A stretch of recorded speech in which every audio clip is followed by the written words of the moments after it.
Y como cada miércoles, ya saben ustedes, saludamos a Ramón Bernadó, crítico cinematográfico, que se acerca por nuestros estudios para comentarnos su ingente actividad cinéfaga. Don Ramón, muy buenos días. Muchas gracias, Pablo. Muy buenos días. Encantado de estar aquí de nuevo una semana más para hablar de cine. Que nadie piense que eso de cinéfago es malicioso, No, sino que tú lo has no, yo dicho. me Yo por eso, califico de cinéfago. Cinéfilo es el que sabe de cine. Y el que ve mucho cine, ese es cinéfago. Yo me declaro cinéfago.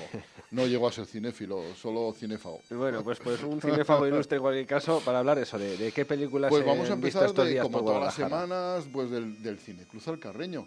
Y vamos a hablar de una película que no pudimos comentar y que proyectaron los días 30 de noviembre y 1 de diciembre, que era Whiplash, que es una película que a mí me pareció extraordinaria y que quería hacer un comentario especial. Esta película eh, es una película muy valiosa que desafortunadamente no tuvo mucho éxito en taquilla aquí en España, pero que es una película muy valiosa. Y Whiplash significa, la traducción literal sería latigazo, ¿no? Es la traducción literal. Y cuenta pues el aprendizaje de un alumno que toca la batería en una escuela en el que hay un profesor que es absolutamente terrible, que utiliza métodos infames para intentar extraer lo mejor de cada alumno, ¿no? Y que utiliza métodos como el insulto, la humillación, incluso la violencia física, ¿no? Entonces, para intentar estimular al alumno, para intentar sacar de él el genio que puede llevar dentro, ¿no? Y la película habla de esto, que es un tema pues muy interesante. Ahí el profesor lo interpreta J.K. Simmons, que fue premiado con el Oscar al mejor papel secundario, merecidamente, porque hace un papel inconmensurable, y es una película, pues ya te digo, Pablo, sumamente interesante. Una película que vimos con muchísimo agrado y que nos fascinó, ¿no? Una película, además, que tiene su vuelta, su historia y ya te digo, una peli muy interesante. Muy bien. Una muy buena Whiplash, apuesta, ¿no? Whiplash. Y ayer, en cambio, vimos una película de dibujos animados en el Cine Cruz al Carreño. Que es novedad, entiendo. Sí, porque no es muy no es frecuente. habitual. El año pasado vimos una también, de infausto recuerdo. Pero esta vez vimos La canción del mar, que es una película un poco confundido me deja a mí porque parece ser una producción irlandesa, noruega, alemana, una coproducción europea, ¿no? Aunque parece ser que la nacionalidad predominante es la irlandesa. Y es una película que estuvo nominada como mejor película de animación a los Oscars, o sea que a priori era una apuesta pues bastante interesante. Pues bueno, te voy a contar un poco lo que nos pasó. Estábamos tres amigos, no fueron todos, estábamos Daniel, Rafa y yo. El primero la peli debe de tener algo hipnótico, porque el primero que me dormí fue yo. Me dormí, entonces hubo un momento que ya me desperté, me espabilé, y entonces comprobé que el relevo a mi sueño lo cogían Daniel y Rafa. Rafa permaneció dormido hasta el final de la película. Daniel tuvo el inconveniente de que le sonó el móvil y entonces se despertó el lo pobre que fuera, azorado. ¿verdad? Entonces ya te digo que debe tener un cierto carácter hipnótico porque a los tres nos dio sueño. Yo me debí de perder como 5 minutos de película que luego me explicaron y que no fue muy trascendente y pude ver el resto de la película igual. La película a mí me pareció, intenta ser una especie de cuento, un cuento que imagina el niño, un niño que queda huérfano al nacer. Su madre fallece en el parto y entonces es criado por su padre que es farero, que viven en un faro, ¿no? En una isla, y que solo pueden trasladarse a través de una barcaza hasta el continente, hasta la tierra, ¿no? Y entonces él imagina una historia en la que los personajes que van saliendo son los personajes de su vida, pero interpretando pues o a gigantes o a monstruos y tal, ¿no? Y entonces ya te digo que tiene un carácter hipnótico porque consiguió dormirnos a todos, ¿no? Entonces yo la verdad es que es una película, a mí no me gustó, ¿qué quieres que te diga? El estilo de animación a mí no me parece mal, pero yo creo que es una película que no sé yo muy bien a qué público está enfocada, porque desde luego Sí, es una historia para adultos con dibujos, para adultos yo pero creo que tampoco no para es, niños. pero para niños mucho menos. Vamos, los niños se te sublevan. Yo creo que esto llevas a un colegio a ver esta película y se sublevan los niños. Arde el cine, Organizan ¿no? un motín y tal. O sea, yo creo que no, que no. Bueno, lo bueno, la siesta que se echó el respetable, que Pues seguro fue yo satisfactoria. dormí poco, pero mis amigos durmieron bastante rato. Rafa, roncar no, porque eso es poco elegante, pero respiraba fuerte. Pues ya está todo, eso es el resumen de una crítica y una Sí, crónica. ¿qué quieres que te diga, Pablo? Está todo dicho. Luego, pues ¿Qué tenemos así más? bueno, en Azuqueca sigue habiendo actividad. Simplemente citar una película que se proyecta el viernes 18 de diciembre a las 20:30 en el Eje, en el Espacio Juvenil Europeo, que es Nacido en Gaza. Es una película, ya sabes, dentro de este ciclo de cine social, ¿no? Sí, sí. que se está realizando en el Eje. Pues bueno, es una apuesta bastante interesante a mi modo de ver. Y luego vamos a hablar del taller de cine Azuqueca Henares. ¿Te parece, Pablo? Me parece estupendo. Porque hemos visto dos películas Así, las dos últimas semanas. en las dos últimas eso, y semanas. dejabais el comentario Claro, para... porque este jueves realizaremos el comentario de las dos y ya no volvemos hasta enero, porque los jueves nos caen los días primero de Navidad, la noche de Navidad, la noche vieja, entonces ya no volvemos Sí, hasta para enero. que... Entonces vimos dos películas y nos propusieron los coordinadores del curso ver dos películas en las que hubiera un cierto parecido, una cierta similitud, en una sección que podíamos llamar parecidos razonables, ¿no? Sí, Y entonces vimos hace dos jueves, para aclararnos, Fresas Salvajes, que es una película de Ingmar Bergman del año 1957. ¿Tú has visto algo de Bergman, de Ingmar Bergman? me suena mucho, pero... Te suena mucho, como mira. un icono del cine... Pues sí, del cine podemos llamar existencialista. Ya sabes que es un director sueco y que tiene una larga producción y que falleció hace pocos años. Y mira, yo cuando era estudiante, pues echaron un ciclo de Bergman en un colegio mayor en Zaragoza, ¿no? Sí. Donde yo pasé mi juventud y mi infancia. Y entonces me acuerdo que fui a ver sus películas y algo ha pasado que yo casi no la recuerdo. O sea, se han borrado un poco algo de ha pasado y no han sido los años, ha sido otra cosa, ¿no? que se han borrado un poco de mi memoria. Entonces, alguna vez he visto alguna otra película más, pero no ha sido un cineasta que a mí me interesara. Sí, no te ha terminado de llegar. No me terminó de llegar. Pero esta vez volvemos a ver Fresas Salvajes, que además tenemos la inmensa suerte de poderla ver en el cine del Eje, del Espacio Juvenil Europeo, que es un cine con unas características estupendas, o sea y que estamos todos muy agradecidos pues a la concejalía, al ayuntamiento, que nos ceda ese espacio para poder nosotros disfrutar de estas películas, que es además una ocasión única, porque ver Fresas Salvajes de Bergman en cine es algo insólito, eso solo lo podemos hacer nosotros, o sea que es un auténtico lujo. Entonces esta película, mira, es un profesor, un viejo profesor de médico que vive con su ama de llaves, solitario, huraño, y que va a viajar a Estocolmo a recibir pues un galardón, un premio, ¿no? O además un premio como Dios manda, un premio porque bien, hay ¿no? fanfarrias, hay caballos, hay discursos, hay desfiles, o sea que una cosa es súper espectacular.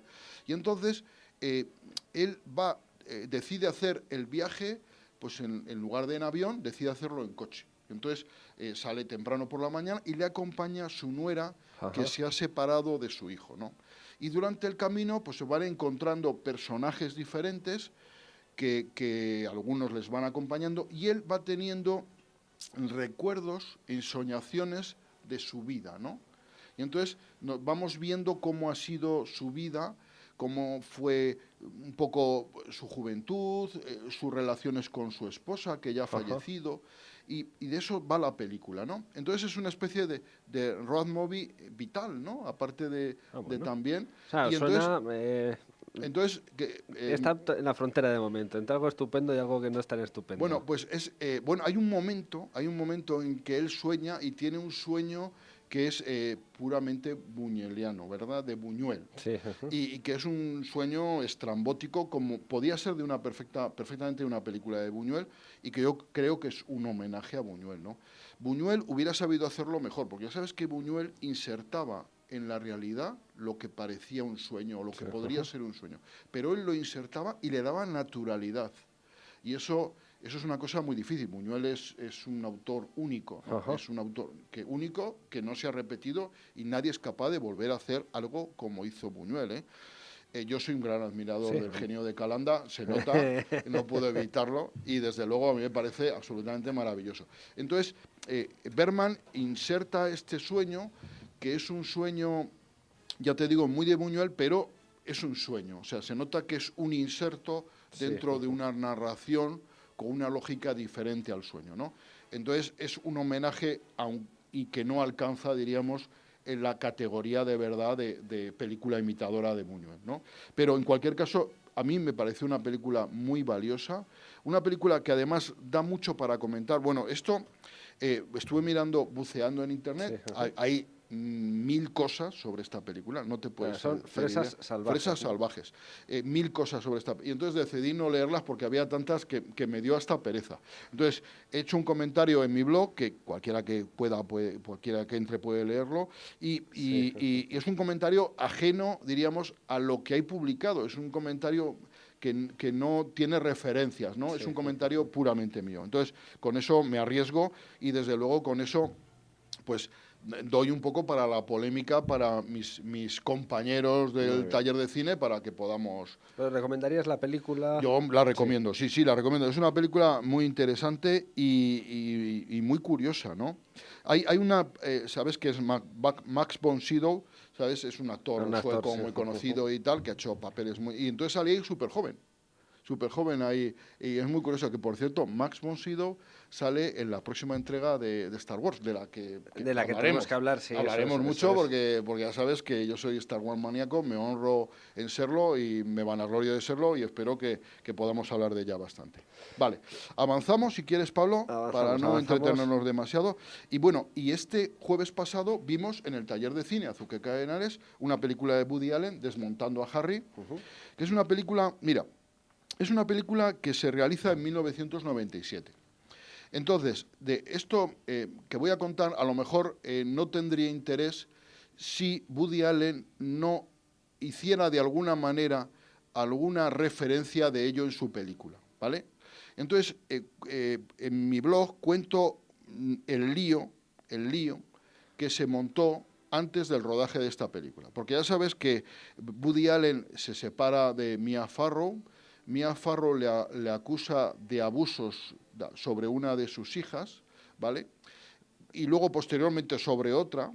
Y entonces, para lavar la cuestión, Woody Allen termina casándose con una de ellas, Sonji. digamos, hijas adoptivas. Que no es son una hija biológicas. adoptiva, ¿no?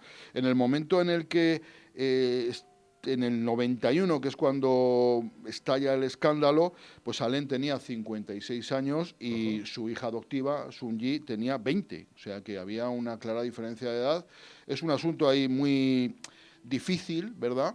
Y luego Farrow acusó de acoso sexual a la hija de la pareja, a una hija de la pareja, que es Dylan Farrow, que tenía 7 años en la época de abusos. Y esta chica, en el 2014, cuando Woody Allen pues, recibió el Príncipe de Asturias, varios galardones internacionales, pues hizo unas declaraciones en las que aseveraba que era verdad los abusos que había sufrido por parte de que no Woody era Allen, ¿no? su exmujer despechada que criticaba de esta forma, se vengaba de alguna forma, sino que los abusos se habían producido y la propia... Lo que parece comprobado es la relación entre Sunji y Woody Allen. Sí, porque luego acabó casándose. Claro. O sea, que eso está claro, la blanqueó casándose, pero eso había ocurrido, ¿no? Y lo de Dylan Farrow, pues ella misma ha aseverado que sí. Los jueces en su momento no dieron una condena penal, pero sí que prohibieron las visitas de Woody Allen a su hija, ¿vale? y dando en parte la razón a Mia Farrow en su demanda. Entonces, ¿por qué cuento esto? Eso. Porque esto, digamos, es la realidad. Es la realidad. Lo que ocurrió, no la Entonces, película. Woody Allen hace una película en tono de comedia y tal, claramente de comedia, en el que hace una especie de exploración de sus relaciones con las mujeres, ¿no? Entonces, pues, por ejemplo, plantea cuestiones. Es un poco enrevesado el guión, porque a veces es diríamos, la realidad que él cuenta, y a veces hay escenas de ficción como él simulando con otros actores la propia ficción de lo que ha ocurrido. Me explico, es un poco complicado. Sí. Entonces, diríamos que tiene esos dos niveles. Entonces, a mí es una película que rechazo absolutamente, porque la manera de presentar Woody Allen a las mujeres que le rodean, pues es una manera, a mi modo de ver, totalmente misógina y machista, porque las presenta como mujeres histéricas, como fuera de sí. Por cierto, que plantea cuestiones, por ejemplo, que hay una que va a verle para echarle en cara que se ha estado acostando con su hermana, o sea, con su cuñada, la cuñada de Woody Allen, o sea, que ha cometido adulterio con su cuñada, y entonces él le dice le contesta a lo mejor cosas como, bueno, esto te pasa porque estarás en esos días, estarás con la regla y cosas así. Ya. Cosas que, vistas en pantalla, Woody Allen es muy listo, ¿no? Y busca la complicidad del espectador, creando humor, ¿no? Pero en el fondo hace un retrato misógino de sus personajes, y yo creo que es un fraude, ¿no? Al que no deberíamos de caer los espectadores, que nos reímos, que nos olvidamos un poco de ese fondo. Sí, y entonces, por ejemplo, hay momentos absolutamente espectaculares en la película, porque te cuento este momento, ya dejamos la película de Woody Allen. Pues, por ejemplo, están las dos hermanas. Una no sabe que la otra es la amante, una es la esposa y otra es la amante, sin conocerlo, por supuesto, a la esposa. Y entonces dice que ella sabe que se ha echado un amante, su marido, y la otra piensa que se está refiriendo a ella, ¿no? Y entonces es cuando luego dice, y parece mentira, una chica de 20 años y tal. Y entonces la amante oficial, hermana, digamos, cuñada, se da cuenta de que no es ella, y la cara que pone es a un auténtico poema. Pero claro, todo esto es muy manipulado, o sea que Woody Allen nos manipula para que nos resulte un poco simpático una situación que es absolutamente detestable, ¿no? Es muy curioso, porque el personaje la mujer con más entereza, con mejor planteado de la película, es una prostituta. Y entonces, la pregunta era, ¿qué parecidos había, Pablo, entre esta película y Frases Salvajes? Pues por los dos van a recibir un galardón y hacen un viaje.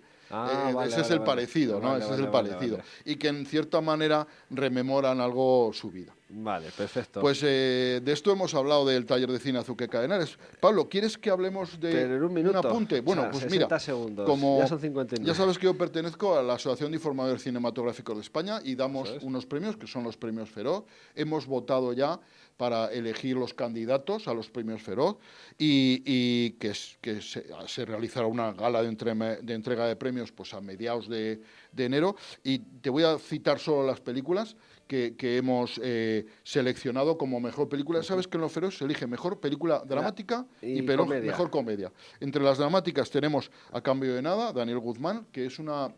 No sé si nos va a dar tiempo. No nos va a dar tiempo. Todas. La cito. El desconocido, La novia, que ahora está en cartel, Techo y comida, que me alegro mucho que esté, Truman, de Cesc Gay, y como mejores comedias, Anacleto, agente secreto, Un día perfecto, de Fernando León de Arana, con reparto internacional, Mi gran noche, de Alex de la Iglesia, El negociador, de Borja Coveaga, que esta película hay que recomendarla, y Requisitos para ser una persona normal, de Leticia Dolera, que es una película que adoro. A ti te gustó mucho, muchísimo, ¿verdad? muchísimo. Y no te hizo, algún oyente también me ha transmitido pues me alegro mucho, pues es una película estupenda. Que lo tenemos que dejar, Ramón, que pues nada, seguiremos otro día tranquilamente. Seguimos la semana que viene hablando tranquilamente de esto, Pablo. Fenomenal, muchísimas gracias. Nosotros seguimos en Es la Mañana de Guadalajara en el radio.